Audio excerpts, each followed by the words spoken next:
Hello दोस्तों, तो स्वागत है आपका उत्तराखंड कोच की क्लासेस में। कैसे हैं आप सभी लोग? जैसे-जैसे ठंडों का क्या है मौसम में सर्दियाँ बढ़ती जा रही हैं, उसी तरीके से हमारा क्या है टॉपिक भी बढ़ता चला जा रहा है जिसमें आपका लगभग चंद और पवार वंश के बारे में चल रहा था। तो चलिए देखते हैं फटाफट हम चंद पवार के बारे में। यहाँ पे हमने जो चंद पवार के बारे में अभी तक जो कर लिया था, हम पहुँच गए थे लक्ष्मी चंद। लक्ष्मी चंद के बारे में मैंने आपको पिछली कक्षा में बता दिया है बट थोड़ा बहुत जो लक्ष्मी संस्कृत इम्पोर्टेंट है, वहाँ चीज़ें हम आज कवर कर लेंगे और इसमें हम जो देखेंगे कि आगे की क्या हुआ, कि चंद और पवारों के बीच में क्या हुआ और यहाँ पे चंद जो शासन प्रणाली चल रही थी, जो शासन चल रहा था, उसमें जो नया शासक आता है, वो किस तरह से यहाँ पे शासन करता है, इसके बारे में चर्चा करेंगे और लक्ष्मी चंद के और जो उसका भाई था जो जन्मांध था, उसके बारे में भी थोड़ी बहुत चर्चा करेंगे और फिर बढ़ेंगे अपने अगले जो शासक की ओर। तो चलिए चलते हैं। तो यहाँ पे हमारा जब हमने पिछली कक्षा में करा था, तो यहाँ पर हमारा क्या था एक था आपका मानसा और दूसरा था श्यामचा। मानसा और श्यामचा। तो पहला मैंने आपको बताया था मानसा। ये ब्लैक से लिख देती हूँ ताकि पवार वंश, पवार वंश, पवार शासक जो भी कह सकते हैं। चंद वंश, चंद वंश और ये हो गया पवार वंश। यहाँ पर हम जो पिछली कक्षा में हमने करा है वो हो गया था मानसा और यहाँ दूसरा जो आया था वो था श्यामसा। श्यामसा। तो अभी तक हम जो पवारों को देख रहे थे, पवार में क्या आ रहा था जैसे आपके जो फर्स्ट पवार था पाल के फॉर्म में आ रहे थे, अजय पाल, कनक पाल इसके फॉर्म में थे। लगभग 2 ही शासकों की बात हुई है, लेकिन पिछले भी रहे होंगे, उनका नाम नहीं है। लेकिन क्या हुआ कि ये सब पाल के फॉर्म में थे, लेकिन यहाँ पे क्या हुआ, इससे पहला वाला एक शासक आता है, उसका नाम होता है आपका सहज पाल के बाद जो आता है बलभद्र शाह। तो जो बलभद्र शाह था, ये मैंने आपको बताना भूल गई हूँ, जो बलभद्र शाह था, इसने पहली शाह की उपाधि धारण करी थी। बलभद्र शाह फर्स्ट शाह उपाधि धारण पवारों में ये नोट कर लेना, पवार शासकों में फर्स्ट शाह उपाधि धारण करी। शाह उपाधि उपाधि धारण धारण की। तो आपने देखा होगा कि यहाँ पे बलभद्र शाह से क्या था, बलभद्र शाह से मैंने आपको शाह के फॉर्म में पढ़ाए हैं। तो पवार शासकों की एक ये इम्पोर्टेंट बात है कि पूछ देता है कभी-कभी कि आते हैं, वो कौन सा पवार शासक था जिसने पहले शाह की उपाधि धारण करी थी। तो पहले जो सबसे पहले जिसने शाह की उपाधि धारण करी थी वो था बलभद्र शाह। उसके बाद आता है आपका मानसा, श्यामसा, फिर आ जाएगा पृथ्वीवती शाह, महीवती शाह, बहुत सारे शाह आएँगे और वो क्या होंगे इसी फॉर्म में चलेंगे। और तो अब ये क्या है जो पूछ सकता है कि जो फर्स्ट शाह की उपाधि धारण करी थी वो बलभद्र शाह थी, तो इसे हटा देते हैं और इतना आप नोट कर लेना। थोड़ा-सा ही था ये, आप इसको देख सकते हैं। यहाँ क्या था मानसा और श्यामसा का शासन था और यहाँ पर क्या था जो हमने पिछली कक्षा में करा था लक्ष्मी चंद का था। लक्ष्मी चंद लाकुली विराली, लाकुली इसे क्या कहते हैं लाकुली विराली कहा था क्योंकि ये भीगी बिल्ली की तरह क्या हो गया था 7वें आक्रमण में जब ये गया था गढ़वाल में तो इसने क्या करा भीगी बिल्ली की तरह वहां से ये हो गया छुपते छुपाते आया था ये हो गया हमारा उत्तराखंड छोटा सा बना देते हैं हमें क्या करना है हमें तो बना समझाने से मतलब है यहाँ पे समझ में आना चाहिए छोटा हो या बड़ा हो इससे कोई मतलब नहीं होता जब हम या तो हम कुछ कर रहे हो प्रतियोगिता में हो ये तो हम सिर्फ आपको समझाने के लिए कर रहे हैं तो ये हो जाएगा कुमाऊं ये हो जाएगा कुमाऊं और ये हो जाएगा आपका गढ़वाल गढ़वाल वाला क्षेत्र तो गढ़वाल में क्या है पवार शासक है और कुमाऊं में क्या है चंद शासक है समझे तो लक्ष्मी चंद का मैंने आपको बता दिया था बाकी अब हम देखते हैं इसका जो भाई था उसका नाम क्या था लक्ष्मी चंद का जो भाई था उसका नाम था आपका शक्ति गुसाई शक्ति गुसाई लेकिन पहले लक्ष्मी चंद के बारे में करते हैं तो लक्ष्मी चंद ने जो था यहाँ पर इसके भी किसके साथ थे जहांगीर के साथ क्या थे मैत्रीपूर्ण संबंध तो मैत्रीपूर्ण संबंध किससे थे मैत्रीपूर्ण संबंध तो यहाँ पे परिवारों के साथ तो कहेंगे नहीं क्योंकि ये तो युद्ध करने जा रहा है तो उसके साथ तो मैत्रीपूर्ण संबंध नहीं होंगे तो इसके जो संबंध थे, इसके समय पे वो थे किसके साथ? जहांगीर के साथ, जहांगीर के साथ, जहांगीर के साथ कहते हैं मैत्रीपूर्ण संबंध थे। तो इसने क्या करा था ना कि यहाँ पर एक ये आ जाता है श्याम शाह, तो इसके भी क्या होते हैं? जहांगीर के साथ क्या होते हैं? मैत्रीपूर्ण संबंध होते हैं। जैसे इसके मैत्रीपूर्ण संबंध थे, वैसे ही जहांगीर के साथ इसके मैत्रीपूर्ण संबंध रहे हैं, मैत्रीपूर्ण समझ रहे हैं। यहाँ पर भी जो रहे थे जहांगीर के साथ रहे थे, जहांगीर जहांगीर के साथ मैत्रीपूर्ण संबंध रहे और यहाँ पे भी मैत्रीपूर्ण संबंध रहे। तो इन्होंने क्या करा, इन्होंने भी अपनी तरफ से अब क्या होता है कि दोस्तों को क्या रहता है, भेंट दी जाती है। आजकल कहते हैं ना गिफ्ट दिया जाता है, उसी तरीके से क्या होता है कि ये अपने शासन में जब क्या होता है किसी से मैत्रीपूर्ण संबंध रखते थे, तो वहाँ पे क्या देते थे, उपहार देते थे, भेंट देते थे। वहाँ पर दरबार से उसके दरबार में जाया करता था, भेजे जा सकते थे। चीज़ों को भेजते थे और क्या आते थे अपनी अपनी जो भी मित्रता को प्रकट करते थे। तो यहाँ पर ही इसी तरीके से चलता था। तो यहाँ पर लक्ष्मीचंद ने क्या भेजा था, जहांगीर के दरबार में लक्ष्मीचंद ने यहाँ पर 1612 और 1620 में इसने 2 बार भेजा। एक 1612 में भेजा और एक 1620 में। 1620 में, 1620 तो इसने 2 बार क्या है भेंट भेजी, भेंट भेजी। किसको भेजी? जहांगीर को भेजी। जहांगीर को किसने भेजी? भेंट भेजी थी। किसने? लक्ष्मीचंद ने जहांगीर को भेंट भेजी थी और ये क्या थी? पर्वतीय वस्तुएँ थी। क्या थी? पर्वतीय वस्तु, ये कोई खाने की चीज़ होगी या कुछ पर्वतीय जो भी चीज़ें होती हैं, वस्तुएँ अब वहाँ पर तो उसको किसने भेजी थी? जहांगीर को भेजी थी। किसने भेजी थी ये भेजी थी लक्ष्मीचंद ने। लक्ष्मीचंद ने और इसी तरीके से श्याम शाह ने भी क्या भेजा था? श्याम शाह ने भी यहाँ पर भेजा था किसको? जहांगीर को। एक घोड़ा व एक हाथी।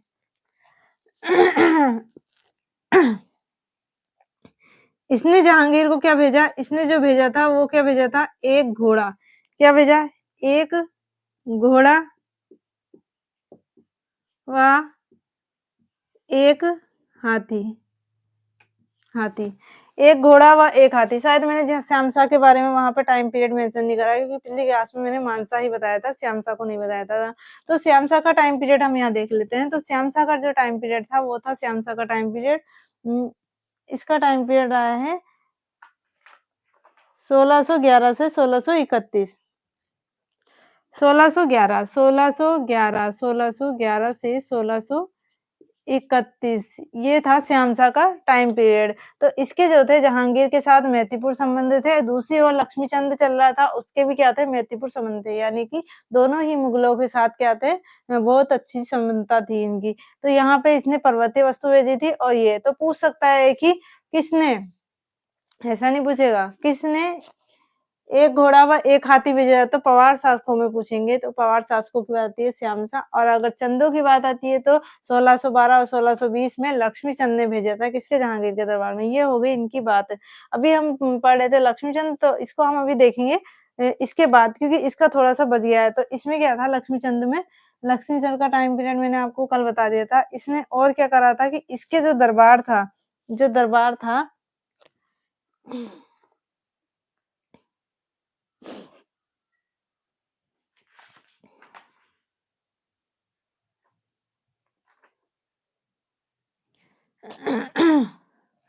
तो इसने क्या करा एक तो यहाँ पे श्याम शाह का ये टाइम पीरियड मैंने आपको बता दिया, मैत्रीपूर्ण संबंध थे जहांगीर के साथ और यहाँ पर इसने एक बार इसके साथ इसे यहाँ पे आक्रमण भी करा था। किसने करा था? श्याम शाह ने आक्रमण करा, आक्रमण करा था किसने? श्याम शाह ने। अब यहाँ क्या करा था? पहले इसने कर दिया मानसा के वहाँ पहले क्या कर रहा था? कुमाऊँ से गढ़वाल में हुआ था मानसा के काल में, लेकिन जब गढ़वाल श्याम शाह का शासनकाल आया तो इसने कहा अब बेट अब बताता हूँ मैं तुझे।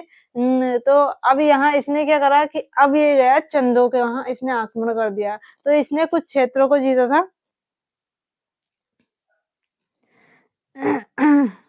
मानसा गणपति कुमाऊं पर आक्रमण किया और मानसा गणपति बगावती सरजू डंगवाल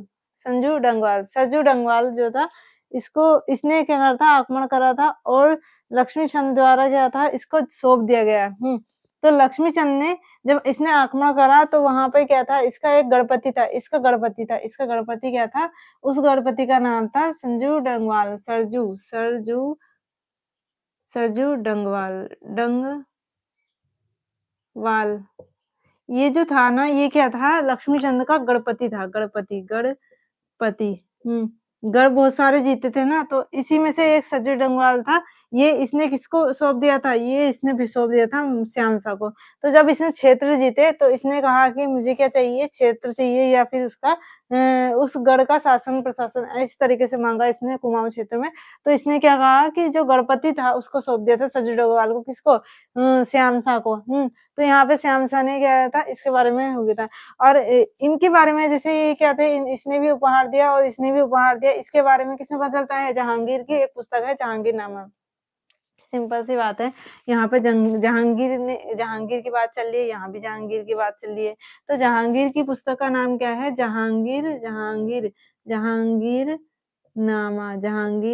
जहांगीरनामा में क्या मिलता है, वर्णन मिलता है आपको, उपहार का वर्णन मिलता है। किसके बारे में वर्णन मिलता है, लक्ष्मीचंद और श्याम शाह के बारे में। तो जहांगीरनामा में किस चीज के बारे में पता चलता है, लक्ष्मीचंद। तो यहाँ पे नोट करके लिख देते हैं, नोट करके लिख देते हैं।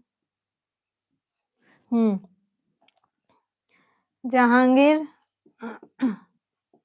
जहांगीरनामा में कौन कौन से शासक थे, एक था श्याम शाह, श्याम शाह श्याम शाह श्याम शाह वाह। दूसरा चंद शासक जो है, लक्ष्मीचंद का वर्णन है, लक्ष्मीचंद का वर्णन है, लक्ष्मीचंद का वर्णन मिलता है, का वर्णन मिलता है।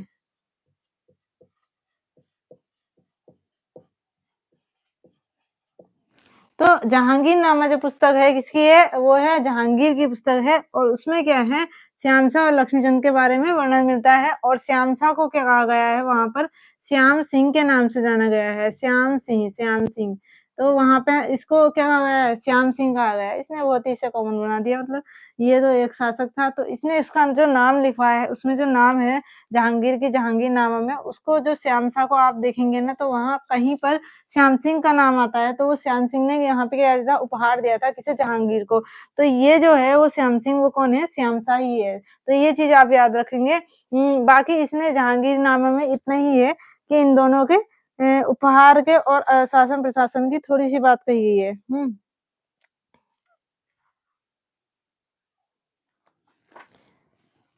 ये था जहांगीर से रिलेटेड, कि जहांगीर की बात क्या थी। अब पहले हम क्या कर देते हैं, लक्ष्मीचंद को निपटा देते हैं। इसको तो हम देखते ही रहेंगे क्या है, लक्ष्मीचंद को निपटा देते हैं। तो ये हो गया आपका यहाँ पर। तो आप 2 चीजें याद रखेंगे, लक्ष्मीचंद के शासनकाल में किस-किसका शासन था, यहाँ पर आपका श्याम शाह और मानसा का शासन था। तो मैत्रीपूर्ण संबंध किससे थे, ये थे जहांगीर से। जहांगीर का नामा में किन-किन 2 शासकों का वर्णन है, वो है आपका चंद और लक्ष्मीचंद, और ये आपका श्याम शाह के बारे में पता चलता है। तो इसके इसमें क्या था कि 3 इसके लक्ष्मीचंद, जो अभी मैं चंद की बात कर रही हूँ, हाँ, तो चंदों की बात कर रही हूँ। तो लक्ष्मीचंद का एक भाई था, भाई क्या था, भाई शक्ति गुसाई। इसने क्या-क्या कार्य किए थे? तो जो भाई था, वो क्या था, जन्मांधा था। तो जन्मांध मैंने आपको बताया था, इसके कार्य, इसने भी भले ही ये जन्मांध था, लेकिन ये शासन में था। तो ये मतलब ये क्या था, शासन में, मतलब ये क्या कि ये है तो शासक का ही पुत्र, और ये क्या आता है, शासक का पुत्र है और शासक का ही भाई है। तो वो जैसे शाही परिवार होता है उसी तरीके से रहेगा, कुछ ना कुछ कार्य तो करेगा। इसने भी अपने-अपने सुझाव से अपने-अपने कार्य करवाए थे। और वो कौन-कौन से कार्य थे जो इसने करे थे? कुमाऊँ में भू बंदोबस्त व्यवस्था, इसने जो कार्य करवाए वो थे भू बंदोबस्त व्यवस्था। दूसरा परगने बहुत सारे क्या होते थे ना उस टाइम पर क्या होता था कोई ऐसी चीज़ नहीं होती जैसे क्या था इसके बाद जब ब्रिटिश काल आया था तो वहाँ पे क्या हुआ है मंडल में चेंज हो गए थे मतलब मंडल क्या जैसे मेरठ मंडल, सहारनपुर मंडल और अब क्या है हमारे राज्यों में चेंज हो गए हैं, राज्य से जिलों में चेंज हो गए हैं, तो ये सारी चीज़ें हो गई है। तो इनके टाइम पर क्या थे परगने होते थे, जो परगने थे ना तो परगने परगने यानी कि क्षेत्र को कहा जाता था तो परगनों का सीमा निर्धारण किसने कराया था? शक्ति गुसाई ने। शक्ति गुसाई ने निर्धारण किसने कराया था? शक्ति गुसाई ने करवाया था। तो शक्ति गुसाई ने क्या कराया था? सीमा निर्धारण करा दिया था परगनों का, समझे? और कर्मचारियों को कर्मचारी वेतन से भी रिलेटेड इसने ये करा था, कार्य कराया था जहाँ पर उसको गाँव दे दिए थे। मतलब क्या था कि कर्मचारियों को वेतन देने से रिलेटेड कुछ गाँव बना दिए गए थे कि यहाँ पर इसके कर्मचारियों को वेतन दिया जाएगा, तो कर्मचारी वेतन, तो इतना हम लिख देते हैं यहाँ पे कर्मचारी वेतन, इतना लिखने की ज़रूरत नहीं है क्योंकि मैं नोट्स में मेंशन करूँगी यहाँ पर। तो इसने भाई जो शक्ति गोसाई था उसने ये करा था यहाँ पर सीमाओं का निर्धारण करा, भू-बंदोबस्त व्यवस्था और कर्मचारी वेतन पे महत्वपूर्ण भूमिका निभाई थी। तो ये सारी चीज़ें किसने गई थी? शक्ति गोसाई ने गई थी। अब चलते हैं इससे थोड़ा-सा आगे। इससे थोड़ा-सा आगे पिछली क्लास में मैं आपको इसके सारे युद्धों के बारे में और जितने भी आक्रमण इसने करवाल क्षेत्र पे किए थे, उसके बारे में मैं आपको बता चुकी हूँ, हैं?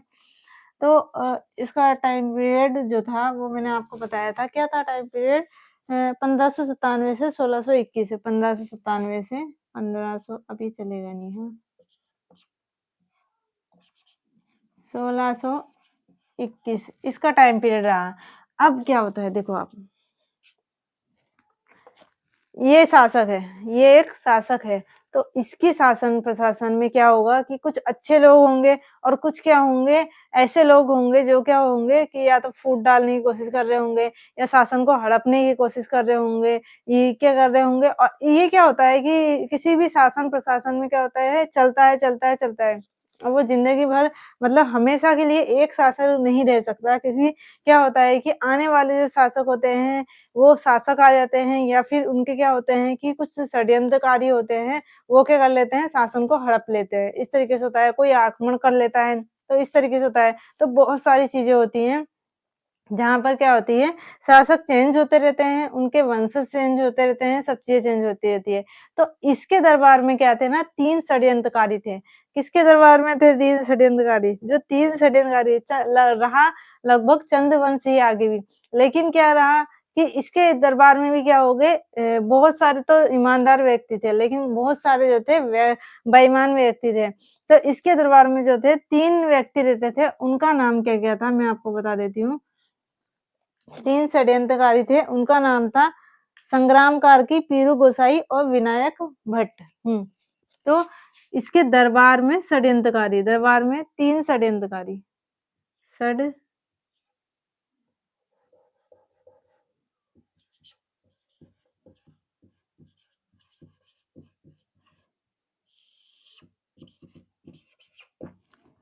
3 षड्यंत्रकारी तो अच्छे होते हैं और कुछ लोग इस तरह के भी होते हैं कि मतलब षड्यंत्र रचते हैं और आपको पता भी नहीं चलता है। धीरे-धीरे उन चीज़ों के बारे में पता चलता है और ये क्या कहते हैं शासन की नींव को क्या कहते हैं हिला देते हैं। तो 3 षड्यंत्रकारी थे। पहला संजय कार्की, दूसरा विनायक विनायक भट्ट और जो तीसरा था उसका नाम था पीरू गुसाई। पीरू गुसाई। तो ये जो 3 थे ना षड्यंत्रकारी ये आगे भी रहते हैं। ये हुँ, सॉरी ये क्या था ना संग्राम कार्की था। ये मैंने ना गलत लिख दिया है, ये क्या था संग्राम कार्की। संग्राम काल की, तो 3 थे ये जो थे ना, ये यहाँ से क्या कर दिए थे, इन्होंने अपनी जो भी षड्यंत्र रचना शुरू कर दिया था, मतलब शुरुआत जो हुई थी लक्ष्मीचंद के शासन काल में ही, ये तीनों क्या थे, षड्यंत्रकारी थे। अभी आप देखना धीरे-धीरे क्या करेंगे, ये षड्यंत्र रचना शुरू करेंगे, मतलब क्या होगा कि वहाँ पे फूट डाल देंगे, सबको तहस-नहस कर देंगे। तो षड्यंत्रकारी कौन-कौन थे, संग्राम काल की विनायक भट्ट और पीरू गोसाई, तो ये जो थे लक्ष्मीचंद के दरबार में ही थे। तो ये चीज़ आप याद रखेंगे कि संग्राम काल की विनायक भट्ट और ये पीरू गोसाई ये क्या थे, ये जो थे ये सारे अपनी वो क्या कहते हैं, ये षड्यंत्रकारी थे, यानी कि इन्हें त्रिमूर्ति भी कहा जाता है, त्रिमूर्ति भी कहा जाता है। क्या कहता है? त्रिमूर्ति भी कहा जाता है। तो ये था लक्ष्मीचंद के बारे में। अब चलेंगे आगे की ओर। आगे की ओर चलने के आप यहाँ तक स्टॉप कर देना कि संग्राम काल की तक क्या था, यहाँ पर लक्ष्मीचंद के काल में ये तीनों आ चुके हैं। अब हम चलते हैं यहाँ पर श्यामशाह के शासनकाल में। तो श्यामशाह को पढ़ लेते हैं, क्योंकि क्या है कि हमने लक्ष्मीचंद को निपटा दिया है। श्यामशाह का जो शासनकाल चल रहा है वो 1611 चल रहा है, जबकि 1621 में ये खत्म हुआ था, तो हमने इसको पढ़ना ज़रूरी है। फिर ये इसके जब हम इसको पढ़ लेंगे तो इसके बाद वाले जो शासक आएँगे उसकी बात चलेगी कि वो उसके टाइम पीरियड से साथ में चलेगा, हैं? तो श्यामशाह का शासनकाल ये क्या था, पवार शासक था। इसका टाइम पीरियड मैंने आपको बता दिया है और बाकी इनका क्या था, मैत्रीपूर्ण संबंध थे किससे? मैत्रीपूर्ण संबंध किससे थे? जहांगीर से मैत्रीपूर्ण संबंध थे। मैत्रीपूर्ण संबंध मैंने आपको जहांगीर के बारे में बता दिया था। और यहाँ पे भोट राजा पे इसने आक्रमण करा था। जो मैत्रीपूर्ण संबंध थे ना वो किसके साथ थे? जहांगीर के साथ थे और साथ-साथ इसके कुछ चंद शासक जो रहे हैं उससे भी इसके मैत्रीपूर्ण संबंध रहे हैं। तो बाद के जो चंद शासक रहे, देखो मैत्रीपूर्ण संबंध मेरे इसके जो थे पहले तो मैंने आपको बता दिया था, ये मैत्रीपूर्ण संबंध मैत्रीपूर्ण संबंध तो ये पहला तो आपका मैत्रीपूर्ण संबंध जहांगीर है, यानी कि मुगल काल, मुगल मुगल से होते। और दूसरा यहाँ पर क्या थे, कुछ चंदों से भी रहे हैं, यानी कि बाद के चंद शासकों से, बाद के चंद शासक जो था, बाद का जो चंद शासक आया है ना अभी, उसके साथ भी इसके मैत्रीपूर्ण संबंध रहे हैं कुछ टाइम तक। और इसने आक्रमण जो करा था ना, वो किसके आक्रमण ये चल नहीं रहा है। आक्रमण किया था, वो कहाँ-कहाँ किया था आक्रमण? आक्रमण एक तो इसने चंद शासन में भी किया था, कुमाऊँ पर भी किया था। किया था ना आपने मैंने आपको भी पढ़ाया था और दूसरा भोट राजा पर भी आक्रमण किया था। तो इसके बारे में कुछ ज़्यादा नहीं है। इसको क्या कहा गया है, श्याम सिंह कहा गया है किसमें? जहांगीरनामा में। तो ये आपने देख लिया है और इसके बाद इसके बारे में कहा है कि इसके समय में क्या थी, एक चीज़ क्या थी बहुत इम्पोर्टेंट है कि इसके समय में शासन में क्या थी, गढ़वाल में शासन में गढ़वाल ये चलेगा नहीं। गढ़वाल क्षेत्र क्या था? क्षेत्र इसके शासन में समृद्ध था, समृद्ध था, समृद्धि व शांति थी, क्षेत्र में शांति थी। किसके शासनकाल में? श्यामशाह के शासनकाल में समृद्धि थी और यहाँ पे शांति थी। और इसके काल में क्या हुआ था, 2 चीज़ें हुई थी।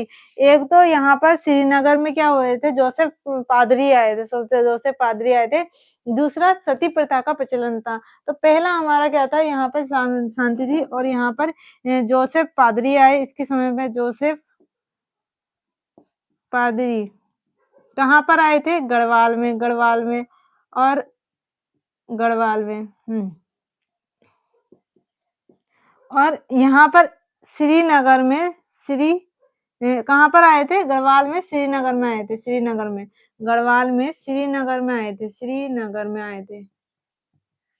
और सती प्रथा का प्रचलन था इसके टाइम पर, सती प्रथा। तो इसको फटाफट हमने निपटा दिया है यहाँ पर कुछ खास नहीं है। इसने क्या करा था, एक यहाँ पर भी आक्रमण करा और इसने भोट राजा पर भी आक्रमण करा। मैत्रीपूर्ण संबंध इनके साथ भी रहे, मतलब चंद यहाँ पे लक्ष्मीचंद है, इसके बाद जो शासक आएगा, मतलब इसके बाद में जो और शासक आते हैं ना, इसके वंशज आते हैं, उसमें इसका टाइम पीरियड रहता है। तो वहाँ पर क्या थे, इसने मैत्रीपूर्ण संबंध बना दिए थे, मतलब तो क्या हुआ था, इसने मदद भी करी थी किसकी? चंद शासक की। वो अभी हम देखेंगे। और मुगलों के साथ थी जहांगीरनामा की बात आती है। उसके बाद आता है कि समृद्धि और शांति बनी हुई थी सीमा में, वहाँ के क्षेत्रों में। और क्या था, यहाँ पे जोसेफ पादरी आए थे, श्रीनगर आए थे। तो पूछ सकता है जोसेफ पादरी किसके टाइम पीरियड पे, यानी कि किसके शासनकाल में गढ़वाल क्षेत्र में आए थे। ये क्वेश्चन आ सकता है, ये क्वेश्चन आया भी है। तो जोसेफ पादरी जो है श्यामशाह के शासनकाल में क्या होता है कि गढ़वाल क्षेत्र में यानी कि श्रीनगर आते हैं। सती प्रथा का प्रचलन किसके क्षेत्र में होता है, टाइम में होता है, वो होता है आपके श्यामशाह के शासनकाल में। तो ये था हमारा श्यामशाह। अब हम देखते हैं इससे आगे। तो अब हम आगे, ये श्यामशाह का शासनकाल रहा। यहाँ पर हम संग्राम कार्की, विनायक भट्ट और यहाँ पीरू गोसाई, इनको ऐसे ही रहने देते हैं। इसके बाद जो आता है उसका शासक का नाम क्या होगा, ये यहीं पर है। हाँ, इसको हम थोड़ा सा यहाँ से मिटा दें क्या।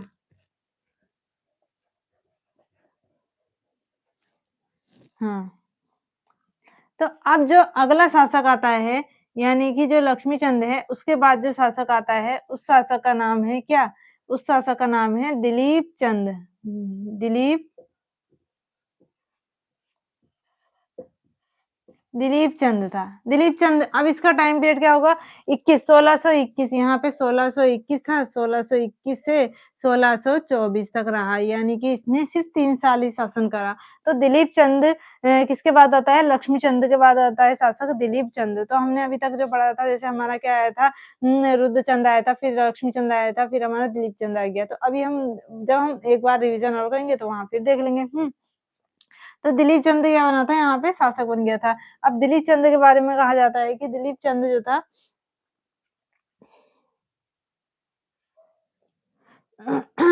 इसने गंगोली व पंतों की अब ये ब्लैक वाला तो चल नहीं रहा है, आपसी द्वंद्वों को सुलझाने में रहा। ये हमेशा आपसी द्वंद्वों को सुलझाने में रहा। आपसी आपसी ये होता है ना कि बहुत सारे क्या होते हैं, आपसी द्वंद्व चलते रहते हैं। जैसे परिवार में क्या होता है कि थोड़े बहुत मतभेद चलते रहते हैं, ऐसे ही इसके शासन में, इसके ही जो साम्राज्य था उसी में क्या थे, आपसी द्वंद्व चल रहे थे। किसमें, आपसी द्वंद्व को सुलझाने में लगा था। तो वो चल रहे थे पंत व एक पंत थे, पंत व उप्रेती उप्रेती। दूसरे जो थे ना उप्रेती उप्रेती उप्रेती जो थे, ये क्या थे, आपस में इनके मतभेद चल रहा था। तो जो भी इनके मतभेद थे, उनको सुलझाने में कौन लगा हुआ था, दिलीप चंद लगा हुआ था। आपसी द्वंद्वों को सुलझाया। और इसने क्या कर दिया कि आपसी द्वंद्वों को सुलझाते-सुलझाते इसने मंत्री पद से किसे हटा दिया था, पंत जो था, पंत यानी कि पंत जो था, उसका नाम था वासुदेव पंत। वासुदेव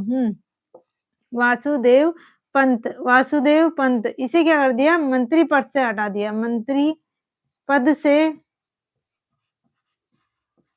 हटाया, मंत्री पद से हटाया। तो जब इसने मंत्री पद से, मतलब क्या हुआ कि अरे जाओ तुम लोग, तो उसे क्या कर दिया, जैसे क्या होता है कि थोड़ा इरिटेट हो जाता है बंदा, तो उसे कहता है कि हम इसको हटा देते हैं, बिना किसी चीज को जांच पड़ताल करे हुए, बिना किसी बात की तह तक जाए हुए। तो ये क्या कर देता है, इसको हटा देता है। तो पंत लोग क्या कहते हैं, ये पंत लोग क्या कहते हैं, ये कहते हैं बिना पंत के चाले ने।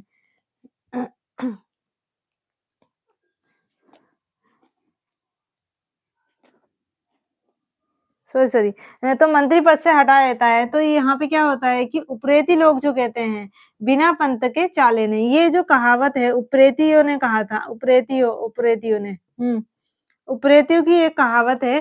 तो ये कहते हैं बिना पंत के चाले नहीं, बिना पंत के। अब मुझे इसका मतलब तो पता नहीं है, क्योंकि मुझे आती नहीं है कुमाऊँ या गढ़वाली या कोई सी भी लैंग्वेज इसमें। बिना पंत के चाले ने जो रहा होगा इसका मतलब। अब ये चल भी नहीं रहा है, चाले ने तो यहाँ पे बिना मार करके कैसे लिखे बताओ। ये तो कह रहा है बिना पंत के चाले ने, और यहाँ पे हमारा मार्कर नहीं चल रहा है। तो बिना पंत के चाले ने, ये किसने कहा था, उप्रेतियों ने कहा था। इसका इतना ही था, इसका कुछ नहीं था। और यहाँ पे ये 1624 में ये हट जाता है। अब इसके बाद क्या होता है, इसके बाद जो होता है विजय चंद बनता है शासक। यह हो गया आपका दिलीप चंद। और दिलीप चंद के बाद जो शासक बना था वो कौन-कौन, वो क्या था, वो था विजय चंद। ये आप देख रहे होंगे संग्राम कार्की, पीरू गोसाई और ये विनायक भट्ट, ये क्या है? अभी भी षड्यंत्रकारी है। यहाँ पे षड्यंत्रकारी यहीं पर हैं, षड्यंत्रकारी यानी कि यहाँ पर अभी भी षड्यंत्रकारी बैठे हुए हैं। अब इसमें क्या आ जाएगा? यहाँ पर आपका षड्यंत्रकारियों के शासन में ही बनता है अगला शासक, 1 साल के लिए बनता है और ये होता है विजय चंद्र। बनता क्या है बेचारा? इसके शासन में तो इसे कठपुतली बना दिया जाता है। ये हो जाएगा 1624 से 1624 से 1625। तो 1624 से 1625 तक रहा। विजय चंद जो था, विजय चंद के क्या थे? 3 भाई थे। विजय चंद के क्या थे? 3 भाई थे। तो विजय चंद के 3 भाई कौन-कौन से थे? एक था यहाँ पर तिरमल चंद, तिरमल चंद और नारायण चंद, नारायण चंद और यहाँ पे नीलू गोसाई, नीलू गोसाई। तो ये होता है कि कभी-कभी ये होता है कि भाई के ये जो 4 भाई थे, ज़रूरी नहीं है कि ये सगे ही हो। क्या पता नीलू गोसाई जो हो वो किसका हो, वो जैसे आपका शक्ति गोसाई था, तो उसका पुत्र हो। तो इसी तरीके से क्या हो सकता है कि नीलू गोसाई जो था वो ये जो 3 भाई थे इसके जो होता है शासन में ये क्या होते हैं ये है तो उसी शासक है। तो यहाँ पे विजय चंद्र के 3 भाई कौन-कौन है? तिरुमल चंद, नारायण चंद और नीलू गोसाई। ये क्या थे? शासन में ये तीनों ये दोनों तीनों जो थे वो विजय चंद्र के भाई थे और इसका जो कार्य चल रहा था ना विजय चंद्र का जो शासन चल रहा था, शासन जो चल रहा था वो कठपुतली फॉर्म में चल रहा था। कठपुतली अब मेरा मार्कर काम तो कर नहीं रहा है। कठपुतली किसके बना हुआ था? जो भी वो क्या ले आता था, यहाँ पे जितने भी वो क्या कहते हैं इसको? जो भी कहते हैं डिसीज़न डिसीज़न लिया जाता था, निर्णय लिया जाता था, वो किसके उससे होता था, वो सारे जो होते थे, वो उसमें देता तो शासक ही था, मतलब निर्णय देता शासक था, लेकिन उसमें जो हाथ होता था, जो कान भरते थे, जो जिनके हाथ की कठपुतली था, वो थे 3, ये 3 ही थे, जो तीनों की बात मैंने पहले करी थी, तो जो 3 थे, वो थे संग्राम कार्की पीरू गोसाई और यहाँ पर आपका विनायक भट्ट। तो विनायक भट्ट ये तीनों की क्या था? ये कठपुतली था। अब इसने किस तरीके से यहाँ पे कठपुतली की तरह कार्य करा ये हम देखेंगे कल। तो कल की क्लास में हम आज हमारा इतना हो नहीं पाया है क्योंकि थोड़ा बहुत ये उलझ जैसा गया है और मेरा मार्कर चल भी नहीं रहा है। तो ये आप याद रखेंगे संग्राम काकी, पीरू गोसाई, विनायक भट्ट ये किसके काल से थे? ये लक्ष्मीचंद के काल में ही यहाँ पे षड्यंत्र शुरुआत कर चुके थे। लेकिन विनायक जब विजय चंद का काल आता है तो ये क्या करते हैं अपने हाथ की कठपुतली बना देता है। अपने हाथ की कठपुतली बना देंगे तो ये तीनों है ना तो इनको तो रास्ता साफ करना पड़ेगा। तो इनका रास्ता साफ किस तरीके से करते हैं ये तीनों अब देखेंगे हम नेक्स्ट क्लास में। तो तब तक के लिए पढ़ते रहिए और ऐसे ही परीक्षाओं की तैयारी करते रहिए। तब तक के लिए जय हिंद, जय भारत।